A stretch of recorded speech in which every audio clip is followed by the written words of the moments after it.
Best sale ever on the MM1500, $140 off. $140 off. Get it for somebody for Christmas. If you waited all year and you don't have the MM1500, hands down, the MM1500 saves people money. Now, I'm watching out there all the time. I'm just going to say this. The juicers that are getting popular because they got money behind them and advertising and influencers behind them, those juicers, they don't squeeze enough juice out of the produce. And so essentially you're throwing away money. And people who are chronically sick are trying to juice every day. And people in the medical meme community who juice a ton of stuff. They can't just be buying cases and cases of produce, juicing it, and having not the results because you're not getting enough nutrients extracted from the juice. It's not actually doing its job to get the juice out. And they're throwing away produce. All that leftover pulp is getting thrown away. That's what I love about the MM1500 and the 900. This is the MM1500 right here. You guys know I work with the Mega. Link is in the description. Links in the profile. But we're talking today about eating to protect your liver. What people don't realize, they have overburdened, stagnant, sluggish, hot livers that are filled with fat. The livers get dysfunctional, and then your cholesterol gets out of whack. Everything else gets out of whack. Deficiencies start to happen because your liver's the great converter. So what happens with people's livers is that they actually burden them and they don't realize they burden them. So they overburden livers every single day. And that's what we're kind of taught. We're not taught how to protect our liver, how to look after our liver, how to get our liver in a better place. And then over time, our liver stops working the way it should work. It doesn't produce enough bile. And when that bile isn't produced, we get in trouble, and all that fat sits around and doesn't break down good enough. It sits around in our bloodstream. Then it eventually collects in our arteries. Then it collects in our veins. And over time, we get problems where we have all this plaque jacked up all around our blood vessels, veins, arteries. Our liver gets sluggish. Another thing too, you go to the doctor. Doctor takes blood work. The blood work comes back. You're deficient in this. You're deficient in that. You're deficient in this. And all these deficiencies over time partly happen because your liver's the great converter. What it does is it actually converts the nutrients. And we don't have good livers these days, so we don't get good conversion because you want good conversion. Every single nutrient you eat, almost every single nutrient you eat, nutrients that come from your leafy greens, nutrients that come from your onions, your broccoli, your radishes, your carrots, everything, your lemons, your limes, your tomatoes, your avocados, all those nutrients have to be converted. They go into the liver, boom, they go up the hepatic portal highway, right into the liver here. And when that happens, your liver says, whoa, it's conversion time.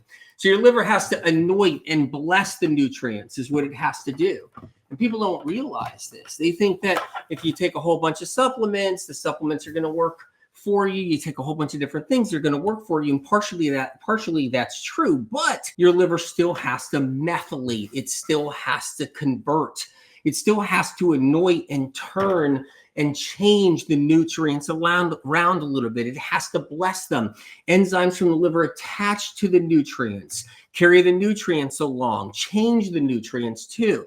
And then the liver has to store the nutrients at the same time. But if we overburden, we beat down our livers, we drink alcohol, we do all kinds of stuff, we eat really greasy food, fried foods, we eat too much oil in everything, we get in trouble. The liver ends up weakening. And when it weakens, it can't convert. So we walk around, our liver's getting tired, it's getting stagnant, it's getting sluggish, and then it's not doing its job every day. And then we go to bed at night and our liver is tired. It's too tired to work hard for us all night long. So what happens when you go to bed at night, your liver starts to work. That's when it clocks in mainly.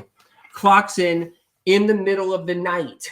That's where it starts to bag up all the garbage, all the junk, all the toxins, all the poisons. They get bagged up in the middle of the night. And you got to keep that in mind, right? So when we sleep, our liver's working while we're resting. That's how it works. Our liver's working while we're resting. Think about a whole bunch of elves inside your liver, and they're making all kinds of toys, and they're doing all kinds of stuff, and they're using hammers and saws. They're working all night long while you're sleeping and resting. But when our livers get tired and they get beat up and they get overburdened and they get fatty and they start to get sluggish and stagnant. When they work in the middle of the night, they're not as efficient. Our livers are not as working as they should or efficient as they should. So in the middle of the night, we sit there and sometimes people toss and turn. Sometimes people have more gas. Sometimes people they're waking up in the middle of the night. Sometimes people don't feel good when they're trying to sleep. They're tossing and turning. And a lot of that is liver spasming out. So people get liver spasms that they don't even know it. A lot of people, and inside their body, they got an unhappy liver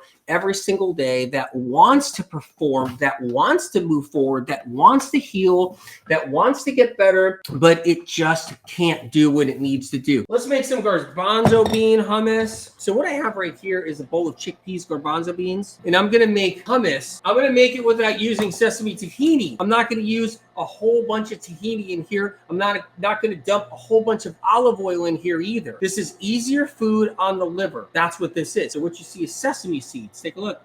You can get the flavor of sesame in your hummus without burdening the liver with too much oil, too much tahini. You don't need to do that. You can make a hummus and just use some sesame seeds in here, get it ground up all the same in there. That's the difference. So let's go. Let's drop some of these garbanzo beans in here right here. You can make hummus without olive oil, without tahini. I got some garbanzos coming through. You realize like how very little this is. A handful of sesame seeds, much different than a tablespoon of tahini in somebody's hummus, right? This is a basic hummus. You don't have to go too crazy. I got a lemon, squeezing the lemon right in here. There you go. Let me show you right here. That's hummus. And there isn't a tablespoon of oil. There's not a tablespoon of olive oil. There isn't a tablespoon of tahini in here. It's easy on the liver. So I'm just mixing this up.